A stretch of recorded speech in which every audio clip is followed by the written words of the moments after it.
General Dempsey, welcome to the UAE. Thank you so much for being with us on SkyNews Arabiya. Appreciate your time.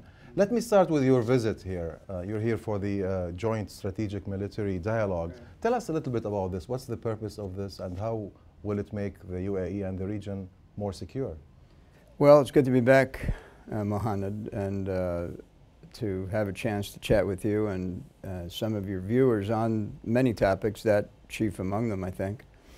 The Joint Military Dialogue is an effort to better integrate our efforts with the United Arab Emirates on several issues: security cooperation, integrated air and missile defense, command and control, so that we can both improve our capabilities, become the sum become better than the parts, if you will.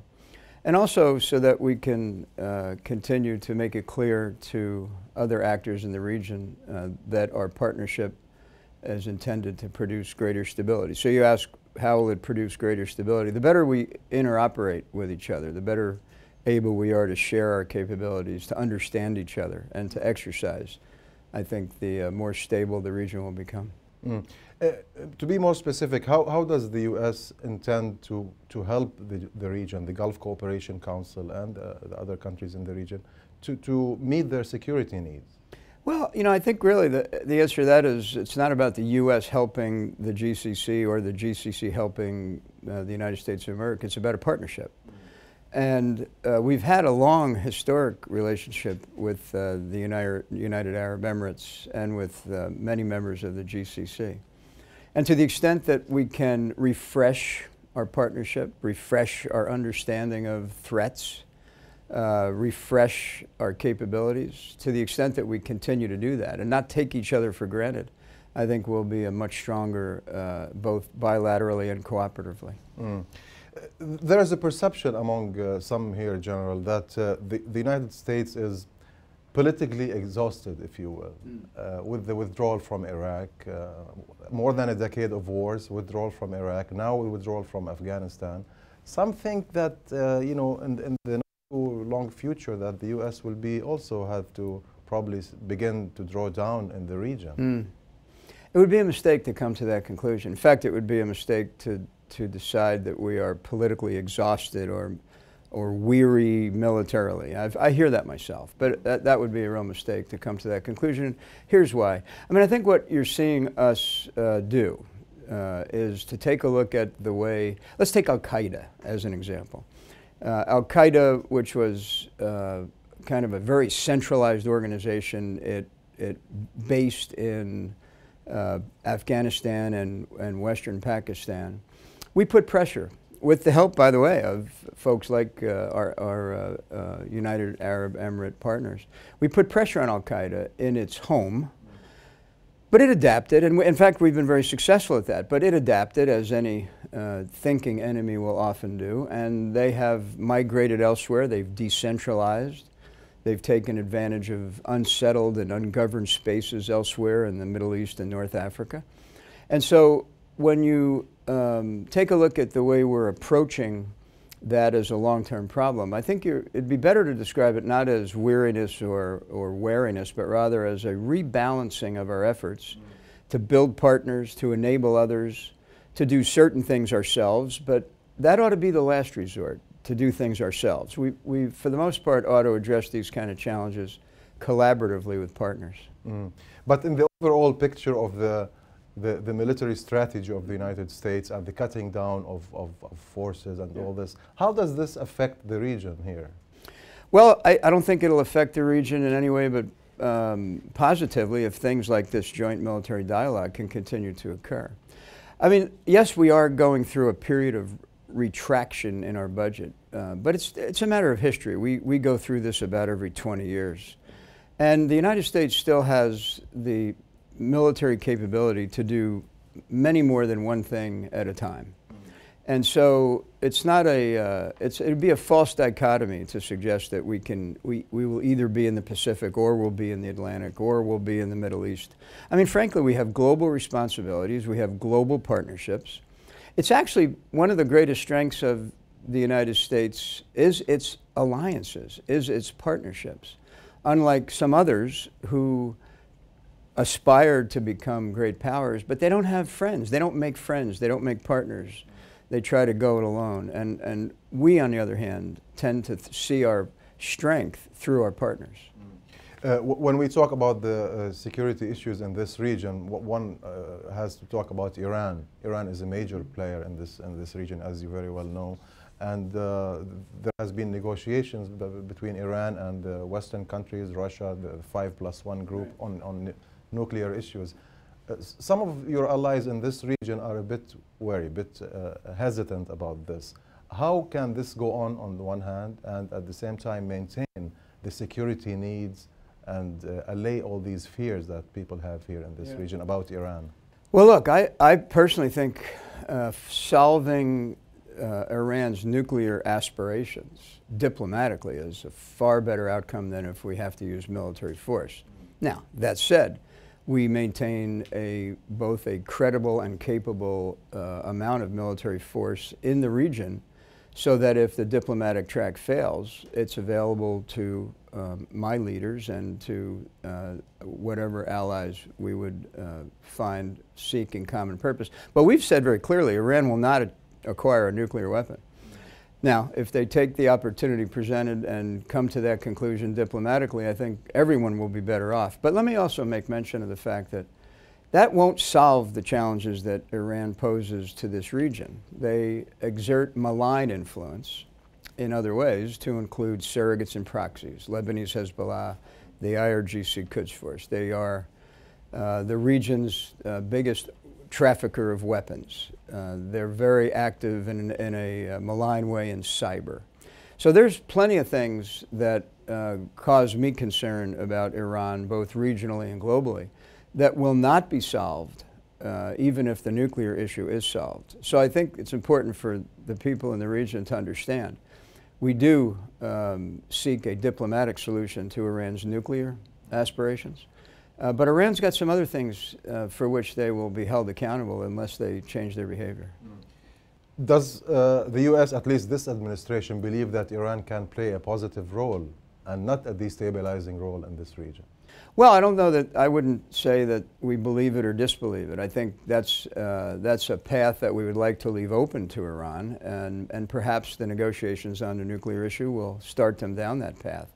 But we're not naive. I mean, there's a pretty significant distance between where we are today with Iran and where we might like to be. But Iran's got a rich history. It's got, it's got culture, it's got education. We certainly would hope that Iran would take advantage of those things, do what's right for their people in the region, and stop its malign activities. Let me ask you, General, about the Operation Eager Lion, which is taking place as we speak now in Jordan. This is the 4th annual exercise, I believe. What's the purpose of this? People usually in this region relate it to what's going on in Syria. Does it have anything to do with the war in Syria? Well, no, not exactly. Anytime that I sign up my forces for an exercise, we sign up for 2 principal reasons. One is to demonstrate our partnership with a particular ally or group of allies. So in this case, it's roughly 12,000 or so servicemen and women and an alliance of 20 countries participating.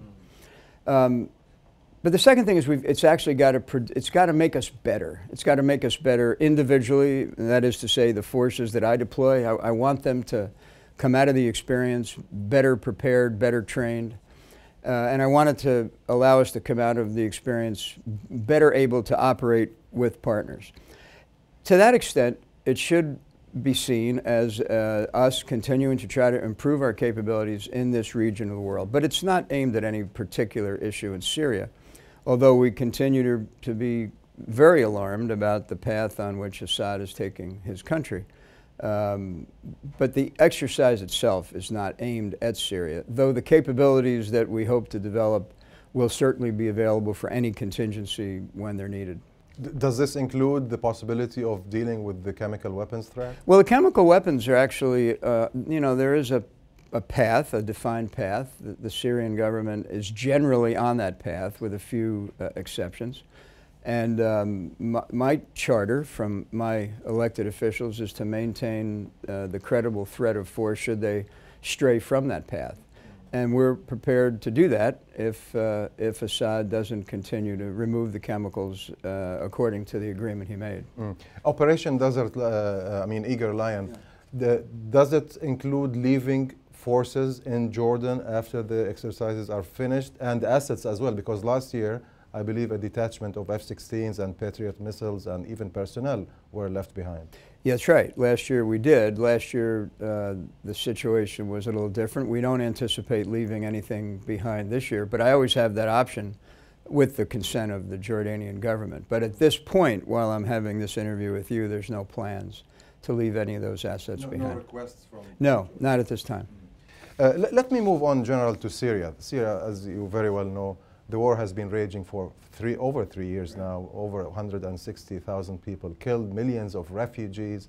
You have jihadist, extremist elements playing a major role now. The Assad regime is making major advances. The opposition is facing setbacks. People are saying that the U.S. and its allies are losing the war in Syria. What do you say?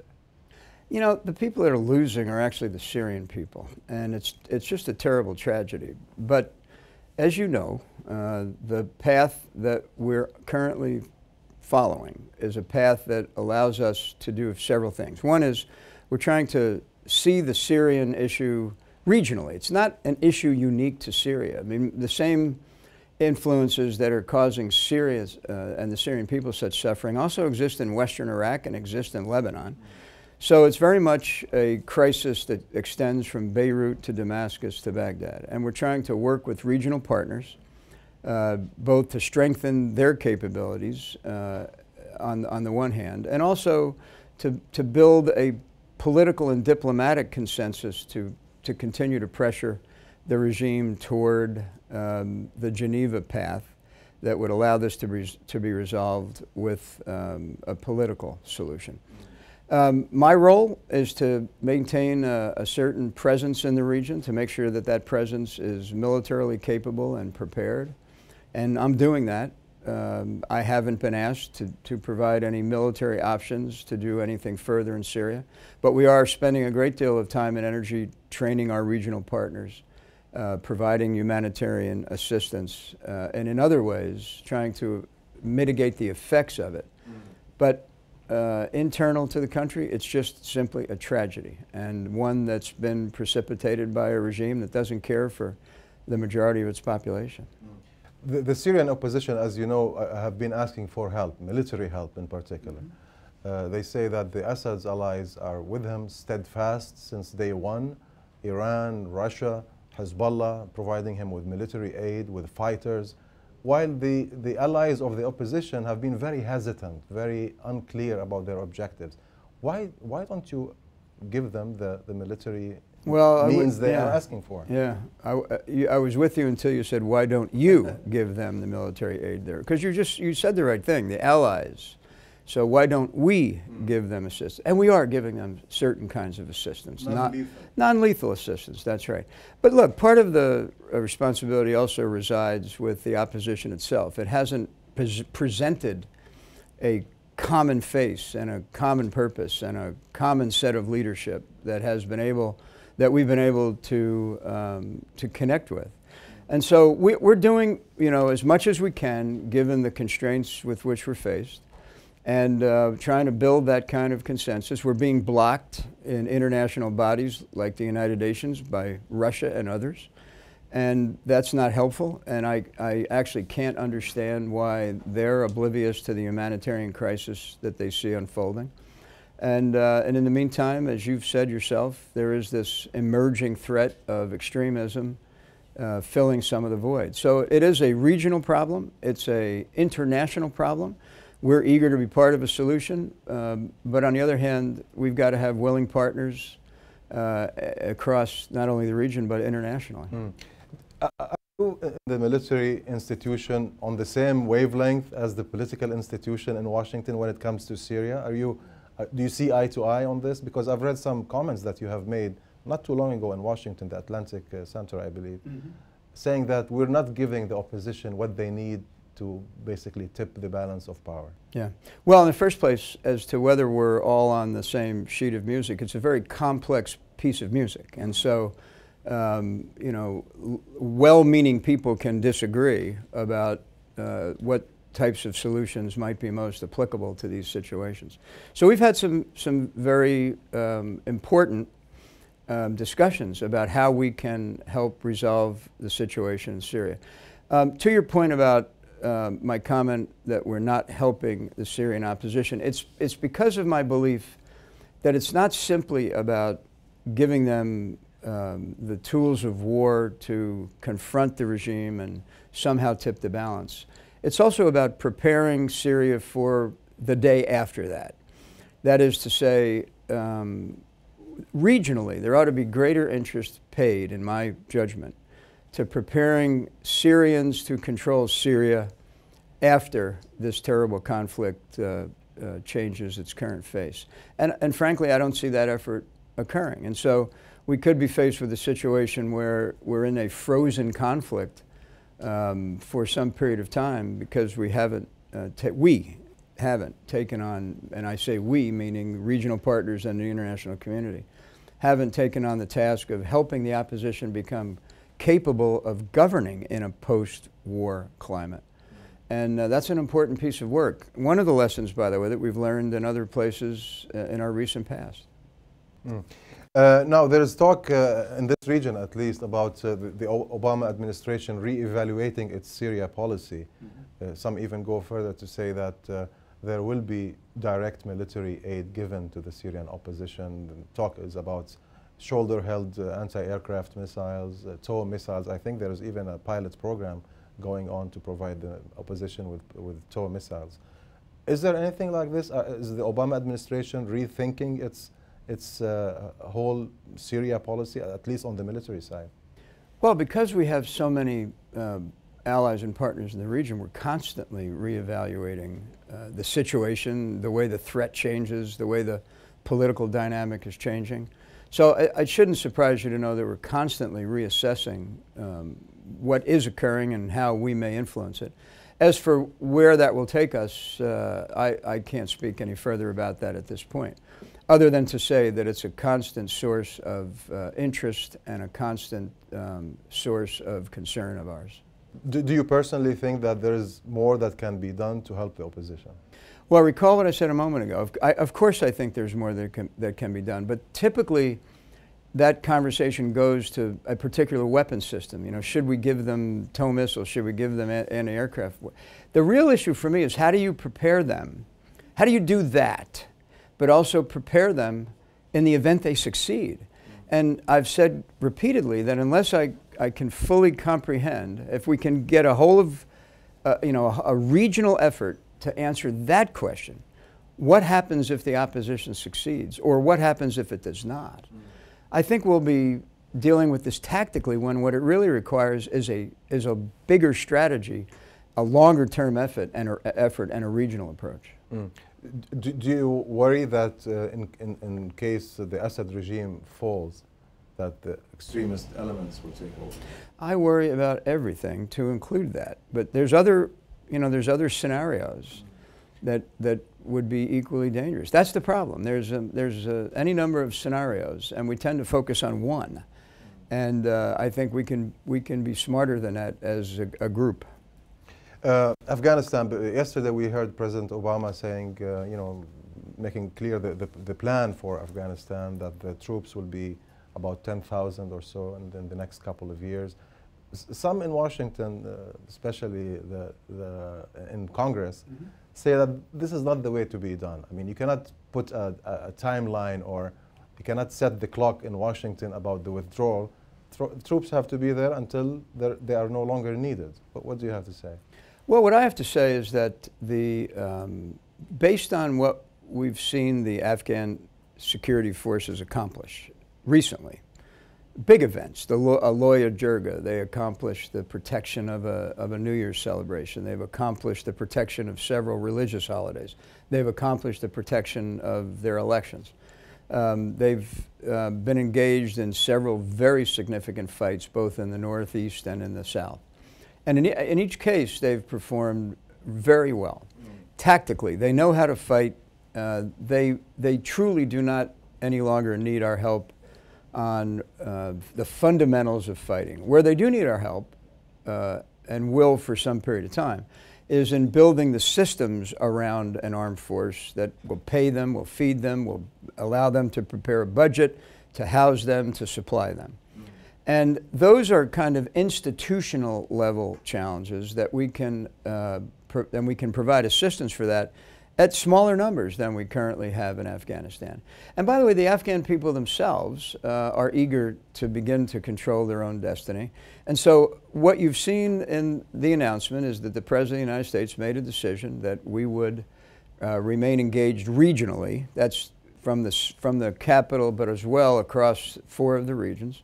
And we'll do that for a period of time to help provide some space so that the new Afghan government, as you know, brand new government, soon to be seated. It'll take some time for it to, let's say, get its legs under it. So we don't want to be conducting our transition at the same time they're conducting theirs. So we'll give them some space. Then we'll begin our transition, and we'll begin to focus more at the institutional level over time. And frankly, I believe the Afghans will accomplish the task, given the kind of support, including financial support, some of which we will need the assistance of our Congress and other donors from across the world to maintain that financial support. With that combination of smaller numbers of advisors, but the right advisors, not just any advisor, but specialists, and the continued financial support, I think charts a path for success for Afghanistan in the future. General Dempsey, on Libya, if you don't mind. You know, the situation in Libya is extremely chaotic these days. A lot of militias running all over the place. There has been some movement of some assets, naval assets. The USS Bataan, I believe, is moving off the coast of Libya with 1,000 Marines on board. What does this signify? Is this something to introduce maybe a military action of some sort, or does it have to do with possible evacuation of well, your intelligence is quite good, actually, on the movement of my naval assets. It certainly does not indicate any indication that we will take control of the situation. It's very much our effort to position resources for situations in which U.S. personnel or facilities could be put at risk, and the requirement to have options to deal with that. And so we're moving assets around constantly. Given the unrest in Libya, we thought it prudent to move something into the vicinity of Libya. But again, Libya is actually a good example of what I described earlier of a situation being resolved militarily, but not with the political foundation and with people prepared to actually form coalitions in order to stabilize the situation. And I think we're seeing it play out unfortunately and tragically, just a couple of years after Gaddafi fell. But no, the positioning of my resources is essentially to give me options, not just in Libya, but elsewhere in the Mideast and North Africa. Do you foresee any possibility of a direct intervention by whether the U.S., NATO, using drone strikes as you do in Yemen, for example, to deal with the situation? You know, what I'd rather find a way to do is to, and NATO's a good partner in this regard, because many of the issues in the Middle East and North Africa end up migrating into Southern Europe. I'd like to find a way to partner with NATO and other partners in building some institutions inside of Libya that can stabilize the situation internally, rather than have to stand off and deal with it militarily. I mean, the truth is the future of these conflicts is only partially military, and maybe even the smallest part of the solution is military. The largest part is diplomatic, economic, and assistance to govern. And we've got to get better at doing that. Libya, as you know, is under Chapter 7, still U.S. United Nations Security Council Chapter 7, which means there is still a possibility of some sort of an intervention. Do you foresee this scenario? No, as I sit here with you, Mohammed, I don't see that possibility. you know, the idea that we would somehow seek to take control of a situation that is chaotic and indistinguishable, perhaps, to us, is not something that I foresee. But we're always eager for partners who can both help us understand it and help us craft solutions, whole of government solutions, to resolve these issues. General E.Dempsey, thank you so much, sir, for being with us on Sky News Arabia. I appreciate your time. I know you're very pressed in time. Thank you so much, and welcome to the United Arab Emirates. It's great to be here. You all are great partners. Thank you. Thank you. Thank you so much.